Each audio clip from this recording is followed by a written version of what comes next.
Hello everyone and welcome back to another video on the channel, and today we are going to be talking about Mission Impossible Dead Reckoning Part 1. This is the two parts of the Mission Impossible climax to the 8th film that we're going to get in this series with 6-year-old Tom Cruise, who is still doing all the crazy stunts that he's been doing in the past 4 of these films. And I love this series. I love pretty much every single one after the 4th film. Even the 3rd film and the 1st film have a lot of great qualities to it, making it one of the most consistent franchises in recent memory. And this one is yet again a really great action thriller that it is so entertaining to watch. And of course, I will be getting into spoilers for Mission Impossible Dead Reckoning Part 1, so if you have not seen this movie, I highly recommend it, especially if you're a fan of the franchise. But if you're a fan of action movies in general and you've not seen this series yet, definitely go check it out. I know the first film is a little bit slower, more towards the espionage side of things. If you want just pure action, I started at 4, and then I eventually went back and watched the earlier films, but 3 is also a good starting point. So I think if you wanted to get into this series, now is the best time to do it, because the anticipation for Part 2 is going to be really great, and I think this movie is going to do really well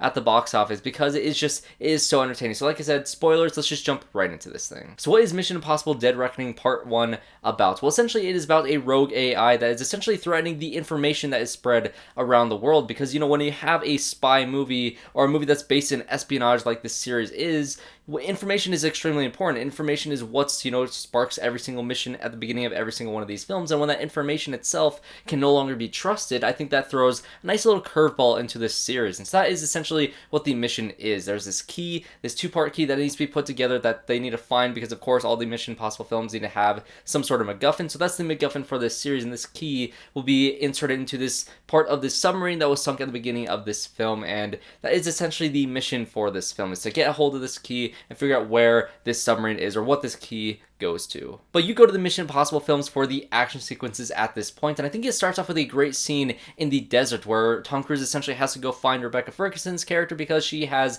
access to that first half of the key. And Rebecca Ferguson might just be my favorite character in this entire series. She is so great. I love Ilsa Faust and her relationship with Ethan Hunt, and this sort of will they won't they in terms of the romance, but also will they won't they work together or against each other in all of these films. They do it really well in my favorite film in the franchise, which is Rogue Nation, and of course in Fallout they also have this sort of tug and pull. But at this point in their relationship, they are kind of more in line. You get a sense that they actually had something together at one point off screen that felt a little more intimate, and they had a couple moments in this movie that felt that way. And they do a little fake out death of her at the beginning of this film that got me so worried for her fate in this movie. And of course, you know, we get to what happens later on with her character, but I really like this entire desert sequence, which of course, you know, leads to all the members of the government talking together in that room, with the introduction of Kittredge and how he's essentially saying that this mission is going down. Ilsa Faust has now died in the eyes of the government because her death was faked by Ethan Hunt, and you have Ethan Hunt, you know, essentially infiltrating this so he can get a hold of Kittredge and have a conversation with him, trying to lay down the groundwork of what's happening, because the government wants to have access to this key, to have control over this rogue AI, because they think they can use this rogue AI as a powerful weapon, because of course the government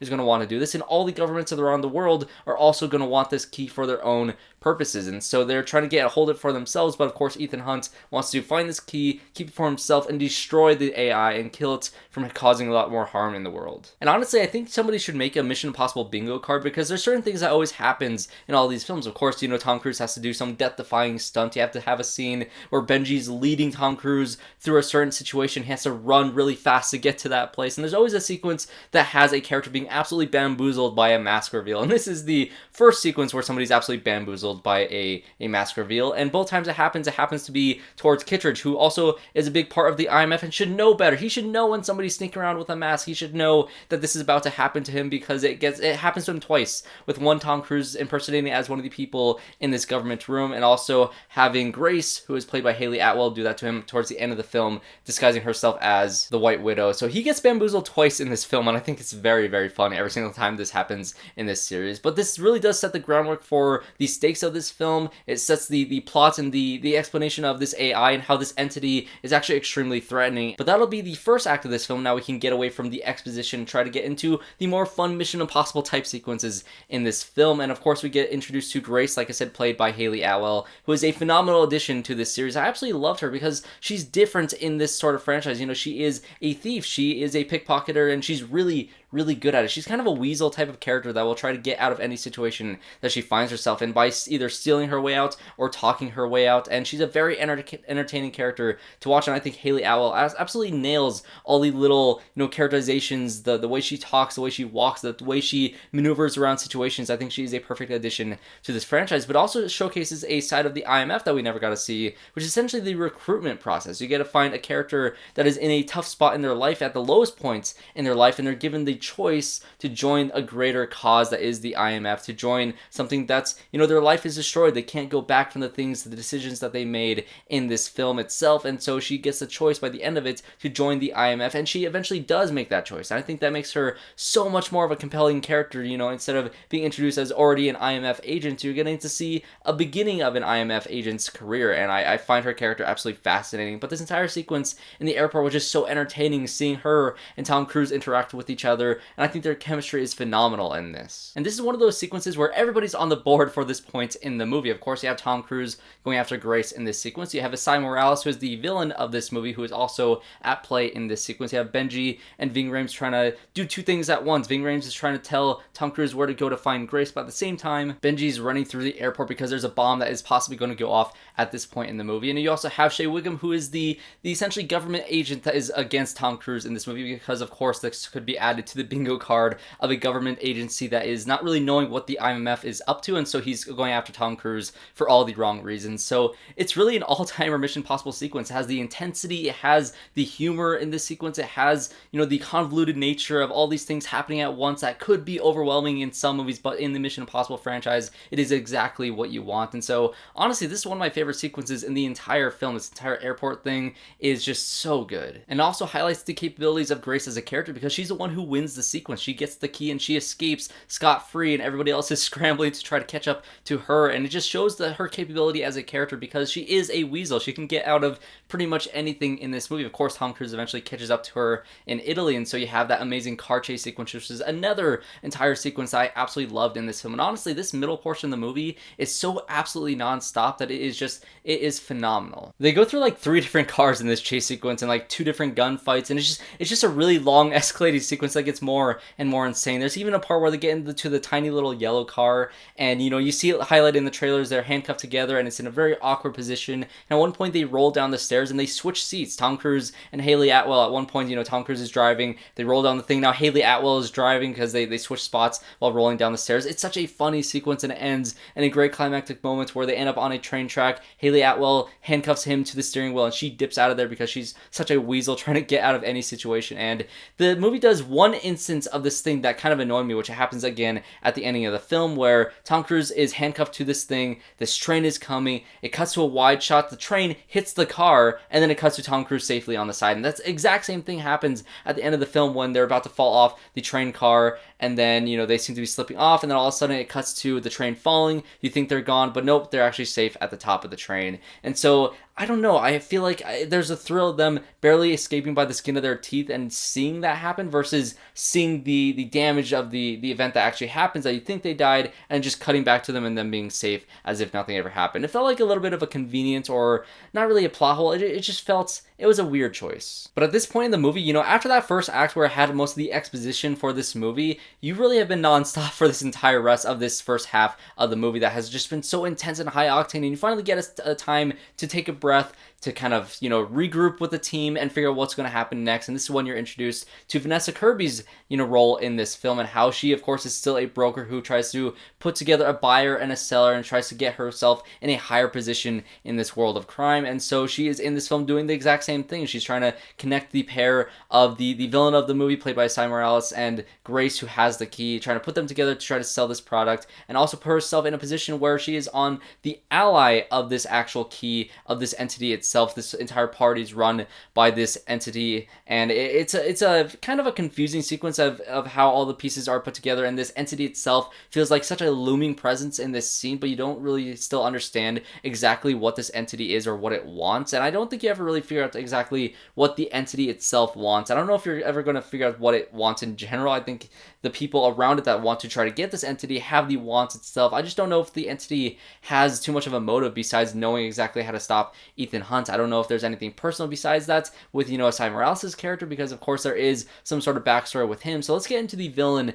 of this story. His name is Gabriel, and there's a little sequence that kind of flashes back to even before Ethan Hunt was a part of the IMF. So this is the earliest in the timeline of Ethan Hunt's life that we've ever gotten up until this point, and he essentially kills, I guess, the partner of Ethan Hunt. It's never really explained exactly what happened in this sequence, and again, with certain points of the villain side of this film, I feel like some things aren't explained fully, and maybe they're saving it for part 2, but it makes this feel a little bit hollow in terms of the villain of the series, because, we just had 2 great films with Rogue Nation and Fallout with the great Solomon Lane as the villain of the series that had a very personal connection to Ethan Hunt, and that rivalry between the two was so entertaining to watch within those 2 films that you're trying to go even back further and set up even more personal, stakes with these characters, but you never really get to flesh it out fully because you never find out who this woman is. You never find out what that relationship is. You can only assume what it means to the characters because of what happens later on in this sequence, but I just don't really know. I don't know if I can fully form an opinion on the villain side of this film yet, because part 2 is still looming in our future. And so the entity itself is very intense and very imposing, and I think the threat is there when it comes to the entity. But again, the motives of the entity is unclear, and the motives of Gabriel's character is clear, but you don't really know what he is about, why he's working with this entity, and again, that flashback is very thin in terms of what it gives you, and I feel like they're trying to hold back something with his character. So if they reveal something very interesting that recontextualizes this movie, then that's all great, but as of right now, honestly, you don't really need this whole tie to his backstory, because I think the rivalry between these 2 characters could have been formed with him killing Ilsa. I hate the fact that they killed Ilsa in this movie because she's my favorite character in the series, like I said earlier on in this review, and that's easily the biggest spoiler in this film. I cannot believe I can believe they did it. They kind of tease it throughout the entire thing, and I think the entity works in a way where it kind of, it puts a situation in front of you, and it tells you it's going to happen because, you had the fake out death for Rebecca Ferguson at the beginning of the movie, and so the movie itself is telling you that her life is in imminent threat. Even in the sequence itself at the party, he's given the choice to either save Hayley Atwell's character or Rebecca Ferguson, and he can't make that decision. That's kind of, the character flaw of Tom Cruise's. He won't save, one person over a million. He won't save a million people over one person. He wants to try to do both. He's like Spider-Man. He wants to do both, but he can't do both in this situation, and I think him killing Ilsa Faust in this movie should be that thing that makes it a personal, threat, instead of him killing a different partner of his earlier on in his life. I just feel like if they don't tie that in and make that necessary, it just kind of happened. But Rebecca Ferguson does not go down without a fight. You get an awesome sword fight between her and Esai Morales, and it is such a tense sequence. Of course, you have the AI taking over the comms between BENJI, Ving, Rhames, and Tom Cruise, and so he has that sequence where he's being guided over the radio, running through the sequence. And again, this movie does kind of play on the fact that information is a thing that is unreliable in this film, and so all the tactics that they've used in the past in these Mission Impossible movies are no longer reliable, and so this AI essentially takes over, taking the voice of BENJI, guiding him to the wrong place. And this threat feels very real. Like I said, this AI has a lot of threatening qualities, and because AI is actually, being created in the real world, and it has the ability to mimic somebody's voices, and the misinformation is being spread with AI and taking away art and all these different things that AI is being a problem in our real world, this doesn't feel that sci-fi. This feels a little more real than it is sci-fi, which is kind of unheard of. If you said, after the 4th Mission Impossible movie, when I first started watching the series, that they'll eventually get to artificial intelligence being the villain of this series, I would have thought that would have been super over the top and far-fetched, but honestly, it is a really threatening thing in this real world and in this film. But now let's get into the 3rd act of this film, which is where I get my major nitpicks, which I think up until this point of the movie, I was absolutely loving it. I was so on board, and I started to get a little more nitpicks and a little more conveniences and a little more, I guess, things that happened in this last act that I had some issues with. Not that they were detrimental to my enjoyment of this film in general.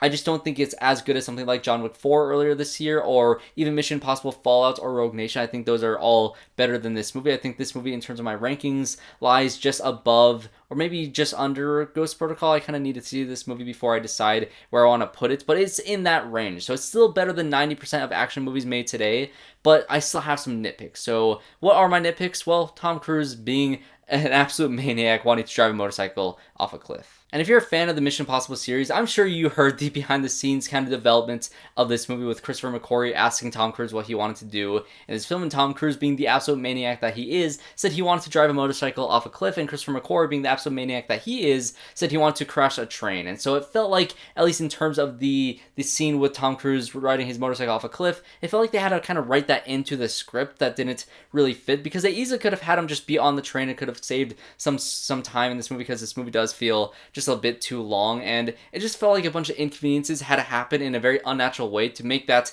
happen. Essentially, the first thing that goes wrong is the mask machine breaks, and so they're not able to make the second mask. You know, they have the one to impersonate Vanessa Kirby, but they don't have the one to impersonate her brother, so Tom Cruise cannot get on the train in that way. So, okay, we're gonna have to get on the train in a different way. We're gonna ride a motorcycle, we're gonna try to jump on the train while it's moving, and you get a point where, you know, Tom Cruise is riding beside the train, and, you know, they're saying, oh, your jump point is gonna be right here, and then all of a sudden you cut back to him, he's like, oh, I missed my jump point. And you don't, it's not like they really staged the sequence well enough to really understand the geography of the scene, and I think that's my problem with it, because if they said like a specific thing where at this intersection or at this, you know, hill, you're gonna jump onto the train, and something happens, he's trying to get to that point at that point in time, and something happens and he's not able to do that, and now you have to detour and do something else. It just felt like every inconvenience felt unnatural. Like the mask machine breaking felt like, oops, that's an inconvenience, now we have to write a different way for him to do it. Oh, he missed his turn, okay, now that's another inconvenience that we're gonna have to have him drive up to this cliff. And oh, he jumped off the cliff, you had that great shot of him, you know, getting so close to the camera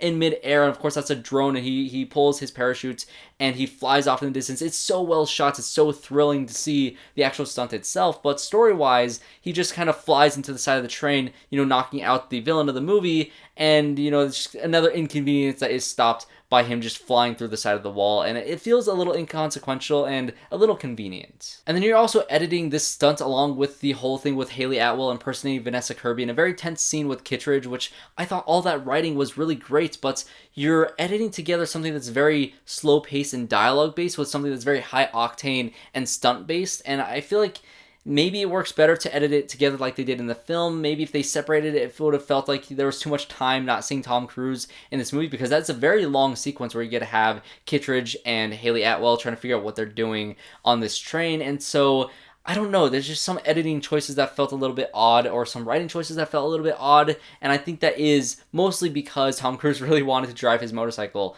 off a cliff. But besides those nitpicks, honestly, I really did love this last act in general. I think it has a lot of that intensity that you want from a last act in a Mission Impossible film. The fact that they kind of did a throwback and redid the train sequence in the first film, but more practically this time around, is really cool. I just love the idea that so many years later, Tom Cruise, you know, was in a movie where he was on top of the train and it's all green screen and it's kind of dated now, but now we're going to do it for real, and we're going to have a real fight scene on a train because he's insane. All that stuff was phenomenal. The energy and the intensity of this entire thing, and that MacGuffin trying to get this stupid little key, was really, really intense. And again, it's a MacGuffin movie. All these Mission Impossible movies are MacGuffin movies, but they just do it better than everybody else. Luther and Benji also just kind of leave the movie at this point in the film. You know, Luther has to go hide out in this secure location where the AI entity can't affect their comms and can't affect the technical side of what they need to do in the mission, but you never see him again. He just disappeared for the rest of the film. You never get to know where he went or what he's doing. He's just gone. And Benji, of course, you know, leads him to the cliff and he gets on the train, but after that, he doesn't show up again until the end part where he meets at the rendezvous.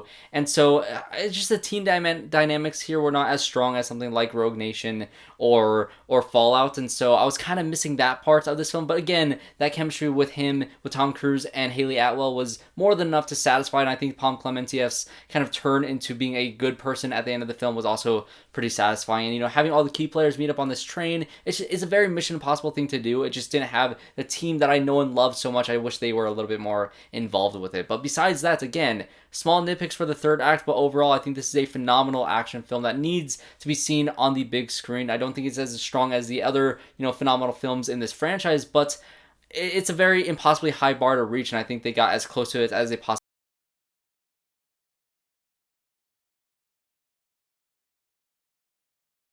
able to use sleight of hand to steal the key out of Esai Morales' pocket at the end of the film on top of the train before he makes his escape. And so Tom Cruise has the key. Pom Klementieff told him exactly what this key goes to with the submarine and gives a general direction of where to go. And so that's going to be the plot of the second part. In terms of this being a part 1, I think it has a satisfying story within itself, unlike something like Fast X, which felt very much like a partial movie. It didn't feel like a complete movie in any sort of way. And although I love the cliffhanger in Across the Spider-Verse, it doesn't have, necessarily a beginning, middle, and end. It has some beginning, middle, and for character arcs in that film, but not necessarily for the plot. I think this one set out to have the plot be, getting this key and figure out where it goes. That was solved in this film, and now that second part can be trying to find that submarine and having the entity try to stop him in every single way that they possibly can. And so I think it sets up for an intriguing part 2. Of course, the submarine being at the bottom of the ocean, Tom Cruise might actually do some scuba diving in part 2 and just, risk his life in the depths of the ocean, which sounds absolutely terrifying